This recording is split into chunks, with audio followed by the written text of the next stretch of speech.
Hello, everyone, and welcome to another episode of Opening Chatters, where we review the latest England cricket game. My name is Sean, and my name is Johnny. Yes. Good. How are you, Johnny? I'm great. You can see that I have braved the haircut this week. Oh, It's you all must right. have gone to a good barber. Yeah, I must have done. It was pretty good. I'll give you a bit of credit. It's better than I thought because last time we went to the barber told me that I must have. You cut my hair one time, and then I went to the barber a couple months later, and he told me the last person that cut my hair was blind and didn't have fingers. So that was a pretty embarrassing situation. At least some of us are still able to learn some skills. Well, it's a transformation. You've done well. Excellent. Thanks. All right. First of all, thank you to all of you for watching. It's great to have you with us. And a quick shout out to some of those that we know are watching our videos from as far away as Dubai, India, and Natal in South Africa. Thanks very much for watching. That is crazy, man. Whoa. You can never say that opening chatters don't do stuff worldwide. We're going big. If you're in a different location, let us know in the comments and we'll add you to our map. And we can watch this grow over time. So, good news. This week, England won the last test and a thrilling fifth day win. It was closer than I would have liked, but one of the days was totally rained out. But that leaves us very well positioned for the last test, where it is 1-1 and all to play for, starting this coming Friday, the 24th of July. Let's take a look at the game. Who performed and who didn't? Johnny, you want to go for it? Well, let's start where we need to. I mean, the big man Stokes, he absolutely put a solid star-line performance in. It was such a complete performance because you got innings number one there, 176 of 356 balls. I think he's been eating some of like Dom Sibley's breakfast or something, but he really put in a long, hard effort for that innings. And then let's fast forward a couple days and then go to the England second innings, 78 of 57. I believe he got the fastest 50 for an England opener ever. So in tests. So that's pretty outstanding, if you ask me. And let's see, Brathwaite did okay for West Indies. They didn't really have any standout performers with the bat, which is probably why they lost in the end. You've also got Chase did well in the first innings with the ball. He bowled 44 overs, blimey. Do you have any arms left after that? And then Roach, 2 for 37, not too good, but that was quite a short innings. And Wokes and Broad, both newbies coming into this test, and they both put in a solid performance. Stuart Broad showing us what he can do after he got left out in the previous game. Absolutely. He had some fire in his belly. The other score that's not mentioned here is Sibley, 120 in the first innings, and he batted for 125 overs. Now, that is patience. In one innings? Yes. You can't bat for 125 overs in one innings. He opened the batting and he got out in over number 125. Oh, I thought you meant he batted 125 overs individually. No. That would be some outstanding stuff, even more outstanding than it actually is. That is patience, a day and a half batting. Absolutely. He has his own style. He's not afraid to be different. We need more people like that in this world. Okay, so let's take a look at the team for the third test as picked by Opening Chatters. What do you think, Johnny? Oh, well, I think that this is an outstanding 11 purely because we picked it. We could have picked anything and it would have still been outstanding because we're an outstanding channel with outstanding content. We basically, to summarize it, we've taken Wokes out, even though he played well. I don't think you should play Wokes and Anderson in the same team because they're quite similar, even though Wokes is a bit faster, but I think they're just two right arm swingers. We need variety. So take Wokes out and put Archer in. And then who else did we take out to put Anderson in? Well, we put Leach for Bess. Leach for Bess.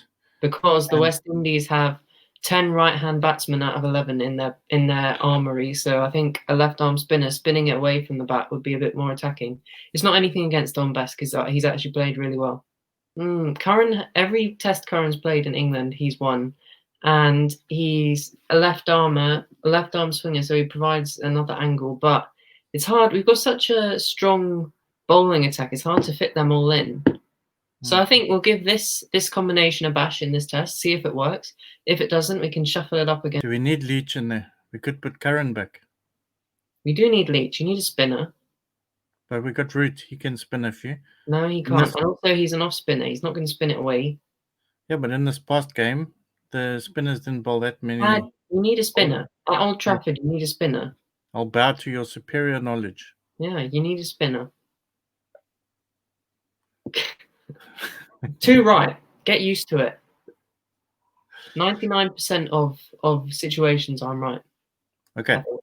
So this is our team. It's published now. We'll let the selectors know. We can't go back on it now. Ed Smith, he's a fan of the show, I know. He'll be heavily influenced by our decisions here. So you can be sure whatever team they roll out on a Friday will be basically opening chatters approved. So we have a couple of days to go before the next test. We will definitely be watching and enjoying it. And hopefully it results in another England win. Absolutely. I think we should just spend a couple minutes talking about the brilliance of Stokes. Because he's now on 10 hundreds and 150 wickets in test matches, which is placing him in an elite club with the likes of Sir Ian Botham, big beefy boy, Sir Garfield Sobers, a lot of Sirs, Jacques Callis, and I think Ravi Shastri as well. That's a pretty elite club, you know. Man's been doing stuff right. He is getting things done, doing things well. He's being England's number 1. And he's gone back to number 1 all-rounder in the world. Absolutely. I'm sure Jason Holder will be wanting to prove a few people wrong. Maybe that will give him a bit of motivation on Friday. And Good. Also, Stokes and Sibley's partnership was the highest 4th wicket partnership ever at Emirates Old Trafford. And it was Where do you come up with these stats? Oh man, I am the stat generator, you know. Pop some numbers in me and I'll spit them right out again. You want some more stats? Because you got to statistize your life. Hit me with them. Wokes, even though we've left him out, this was his 100th test wicket he got his 100th test wicket during this test. And he's the 9th player ever in England's history to have 100 test wickets in ODIs and tests. So that just showed how much of a good all-round egg he really is. He's got a nice runny yolk. So we have a lot of quality players, and we're even leaving some out every now and then. And it was pretty impressive on day 5 when England scored 92 runs in only 11 overs. That is, you know, Roy and Bairstow in T20s kind of deal. It's quite a contrast. The first innings was probably the slowest I've ever watched. Yeah, it was like 2 runs in over. Maybe the quickest. Well, it just shows all these people blabbing on, all the commentators. Oh, you got to be positive. You got to be hitting 4s. No, you don't. You just have to get your backside into the crease, make sure you don't get out, and take runs where you can. But don't go like swinging for drives outside off stump when it's just unnecessary. Good. What do you think of the swing? The ball is still swinging a lot. Yeah, swung a lot, but in the last test match, it didn't seem to swing that much. So I just guess it depends on conditions. Maybe they're learning as they go how to get more moisture on the ball, if we like to say. Have you looked at the weather forecast for next week? Yeah, but it looks like it's going to be a bit groggy. I mean, it's Manchester, so you might as well just get your umbrella out now. I've always said that Mancunians out of rain is like fish out of water. It's just so unnatural. By the way, a shout out to all you Mancunians watching. I know you love the channel. So do you want to sum it up for us? Well, if you want to sum up, basically, day 1, Thursday or whenever it was, you know, we had Burns and Sibley went in there. Sibley sat his backside down on that crease and he did not move for 10 million years until he got out again. or 125 overs, I think he said. That's pretty impressive stuff. Stokes was right there alongside him. He did stuff right. He got stuff done.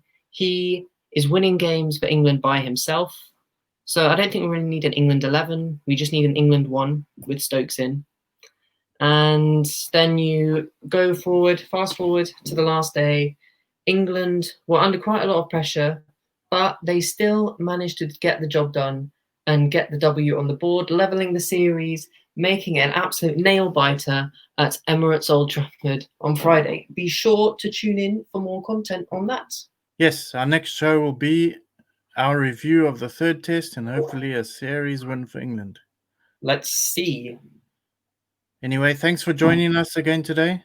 If you're new around here, then if you'll quickly find out that we quite like it when people tend to like and subscribe the videos and leave very positive comments, because that's the kind of vibes we like around here. You know, improvement, growth. We are the fastest growing cricket chatters channel on the planet, so be sure to jump on board and join us during our journey.